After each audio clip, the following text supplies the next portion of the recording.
नमस्कार दोस्तों, आपका स्वागत है बोधि थॉट्स चैनल पर। आज की कहानी शुरू करने से पहले आप चैनल को सब्सक्राइब जरूर कर लें। तो चलिए आज की कहानी शुरू करते हैं। बुद्ध अपने शिष्य आनंद और स्वास्थ्य के साथ एक गांव से गुजर रहे थे। अचानक एक आदमी आया और उसने बुद्ध से पूछा कि बुद्ध क्या ईश्वर हैं? बुद्ध ने पूछा, तुम्हें क्या लगता है? तो उस व्यक्ति ने उत्तर दिया कि मुझे तो लगता है कि ईश्वर हैं, पर आपका क्या ख्याल है? तो भगवान बुद्ध मुस्कुराए और कहने लगे कि बिल्कुल गलत लगता है तुम्हें। इस अस्तित्व में ईश्वर जैसी कोई चीज है ही नहीं। तो वह आदमी हाथ जोड़कर चला गया। कुछ दूर चलने के बाद एक दूसरा आदमी आया। उसने बुद्ध से पूछा कि बुद्ध, मैं कई दिनों से परेशान हूं। मुझे लगता है कि ईश्वर की बातें सभी बकवास हैं। तो बुद्ध हंसे और बड़े प्रेम से कहा, तुम्हें बिल्कुल गलत लगता है। इस अस्तित्व में सिर्फ ईश्वर ही है और कुछ नहीं। जरा देखो तो, आंख बंद तो करो, खोजो। तो इस उत्तर को सुनकर उनके शिष्य आनंद और स्वास्थ्य आश्चर्य में पड़ गए कि एक ही सवाल और दो उत्तर अब शाम हो गई थी। बुद्ध विश्राम के लिए रुक गए। तभी एक आदमी घबराया हुआ आया और बुद्ध के पास आकर जोर से कहा कि बुद्ध क्या ईश्वर है कि नहीं? मैं परेशान हूं, मैं खोज रहा हूं, मार्गदर्शन करें। तीसरे आदमी के सवाल पर बुद्ध चुप रहे, कुछ नहीं बोले। उन्होंने मौन होकर अपनी आंखें बंद कर ली। अब आनंद और स्वास्थ्य के आश्चर्य का ठिकाना न रहा। वो सोचने लगे कि एक जैसे तीन सवाल और अलग अलग जवाब उन दोनों को बुद्ध की ये चुप्पी हैरान कर गई। आदमी के जाते ही आनंद ने उनसे पूछा कि सुबह जब उस पहले व्यक्ति ने पूछा था तो आपने कहा कि हां, दोपहर में जब दूसरे आदमी ने कहा तो आपने कहा कि नहीं, और शाम को आप मौन रहे भगवान। तीन आदमी एक ही तरह के सवाल लेकर आए, लेकिन मैं हैरान हूं कि आपने तीनों को अलग अलग जवाब दिए। मुझे कुछ समझ में नहीं आ रहा है। तो भगवान बुद्ध मुस्कुराए और कहने लगे कि आनंद, जो पहला व्यक्ति आया था, उसने मान लिया था कि ईश्वर है, तो मैं उसकी मान्यता को मिटा देना चाहता था कि वह खोजना शुरू करें। ईश्वर है यह मानकर बैठ ना जाए, वह सत्य तक पहुंचे और उसका अनुभव करे। और दूसरे व्यक्ति ने भी मान लिया था कि ईश्वर की बातें कोरी बकवास हैं। मैंने उसकी धारणा को भी मिटा दिया ताकि वो भी खोजे कि ईश्वर है कि नहीं। और तीसरा आदमी अभी संशय में था, वो खोज रहा था, इसीलिए मैं मौन रह गया। यहां पर मौन रह जाना ही उचित था। दोस्तों, भगवान बुद्ध के बारे में यह प्रचलित था कि वह किसी भी प्रश्न का जवाब सीधे सीधे नहीं देते थे। उनके जवाब रहस्य से भरे होते थे। तो थोड़ी देर सुनने के बाद उनके शिष्य स्वास्थ्य ने कहा कि मुझे ईश्वर के बारे में आपसे सुनना है। कृपया कर आप मुझे बताएं कि ईश्वर है कि नहीं। आप ईश्वर को मानते हैं कि नहीं? और इसके साथ ही मैं आपसे अनुरोध करता हूं कि आप मेरे इस प्रश्न का सीधा सीधा उत्तर दें। तो भगवान बुद्ध मुस्कुराए और कहा कि ठीक है, मैं उत्तर देता हूं, पर उससे पहले मैं तुमसे कुछ पूछना चाहता हूं। पहले इन प्रश्नों का जवाब तुम मुझे दो। स्वास्थ्य ने कहा कि बिल्कुल बुद्ध, आप पूछिए। तब बुद्ध ने पूछा कि तुम सूर्य को मानते हो? तब स्वास्थ्य ने बुद्ध की तरफ आश्चर्य से देखा और कहा कि बुद्ध, ये किस प्रकार का प्रश्न है? यह तो कोई बालक भी बता देगा। सूर्य तो साक्षात प्रकट होता है, सबको प्रकाश और ऊर्जा देता है।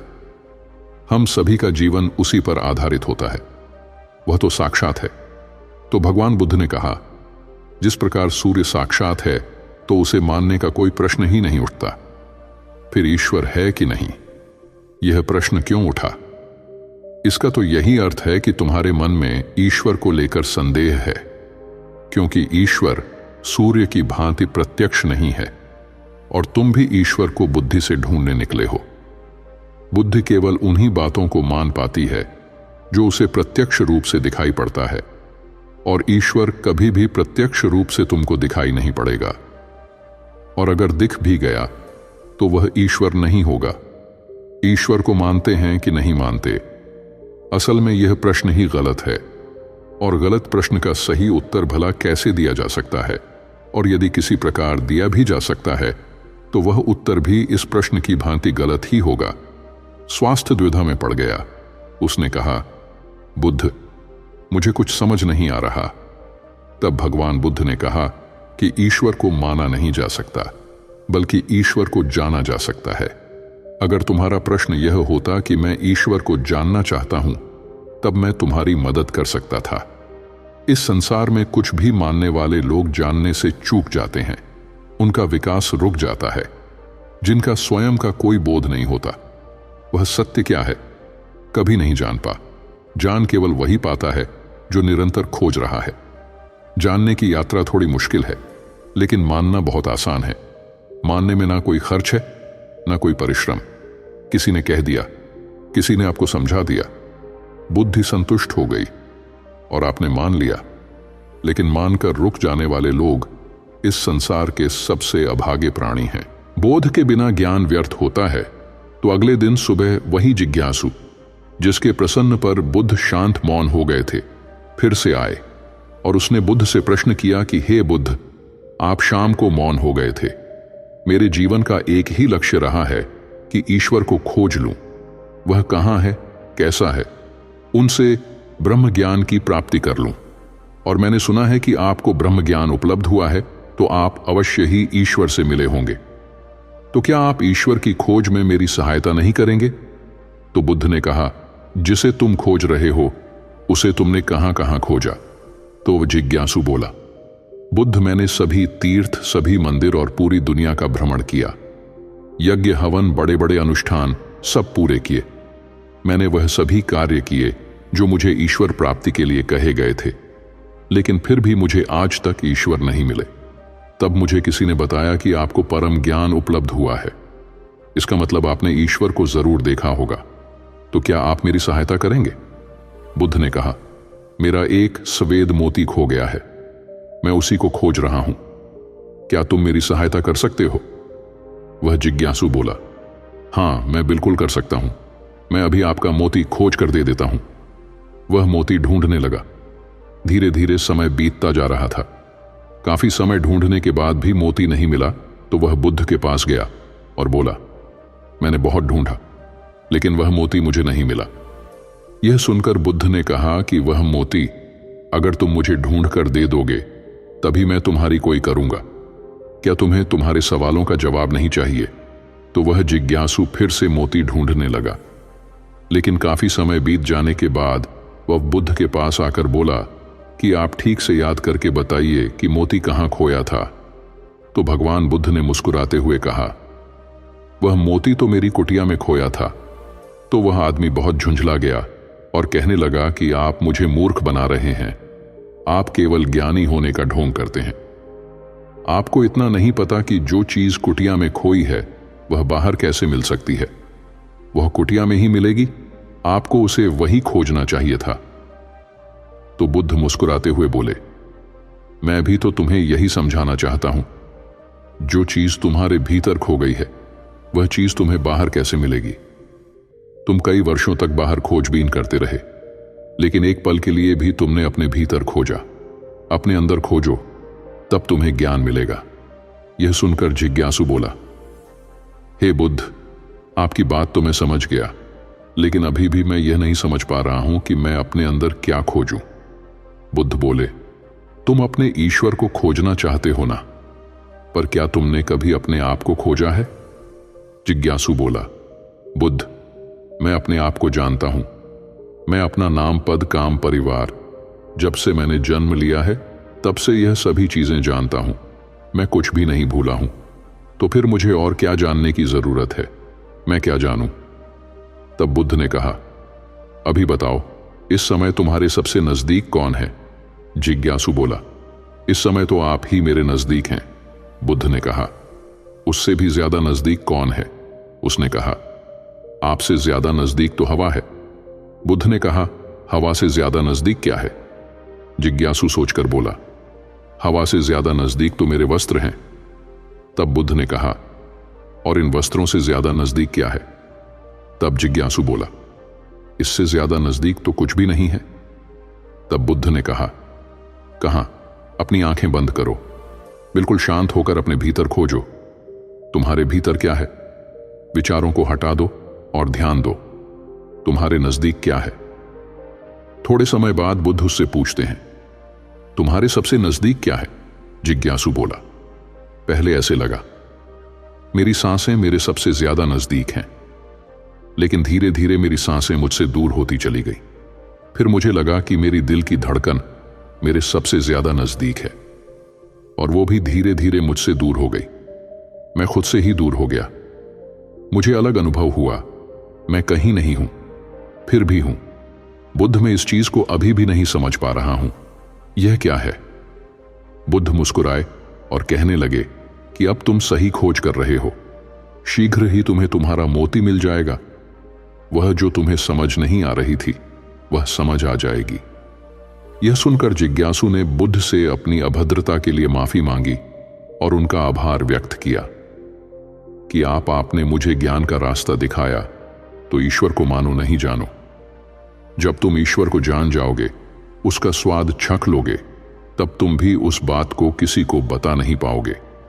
उस ईश्वर की सीधी व्याख्या नहीं कर पाओगे, लेकिन दूसरों को ईश्वर का स्वाद चखा में मदद कर सकोगे।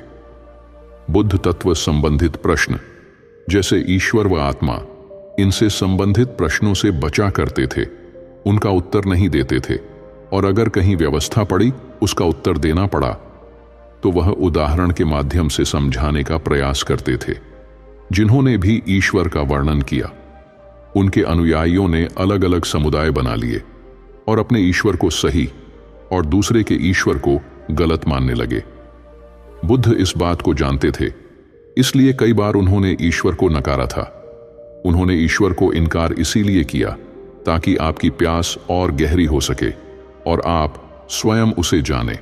उन्होंने सदैव कहा है कि मेरे या किसी के कहने को मानो नहीं, स्वयं अनुभव करो। दूसरों के कहने या सुनने से धारणा उत्पन्न होती है, और धारणा खोज में सबसे बड़ी बाधा होती है। बचपन से ही सभी को सिखाया जाता है कि यही हमारे इष्ट हैं, यही हमारे भगवान हैं, और इसीलिए वह बच्चा जो कि खोजी हो सकता था, जो जिज्ञासु हो सकता था, उसकी जिज्ञासा वहीं पर समाप्त हो जाती है, और वह बच्चा जीवन पर्यंत उन कर्म कांडों में लगा रहता है जो कि दूसरों ने उसे बताए थे।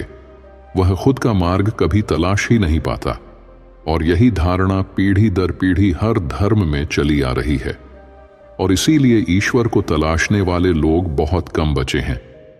बुद्ध हमेशा कहते थे कि मानना तो बहुत आसान है, किसी ने कहा और आपने मान लिया, इससे आपकी खोज हमेशा के लिए समाप्त हो गई। अगर आपको सच में खोजना है तो उसके लिए आपके मन में संशय होना चाहिए। संशय होगा तभी सवाल उठेंगे, और सवाल उठेंगे तभी आप किसी को जान पाओगे। वह तो सारी धारणाओं से परे है, क्योंकि धारणा बुद्धि का ही अस्तित्व होता है, और बुद्धि से उसे कभी जाना ही नहीं जा सकता।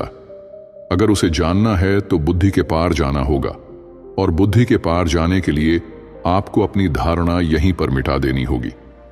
हम अपनी पहचान अपने धर्म, अपने नाम, अपने कुल या अपने परिवार से करते हैं, लेकिन यह सारी पहचान ऊपरी होती है, बाहरी होती है, दुनिया के लिए होती है।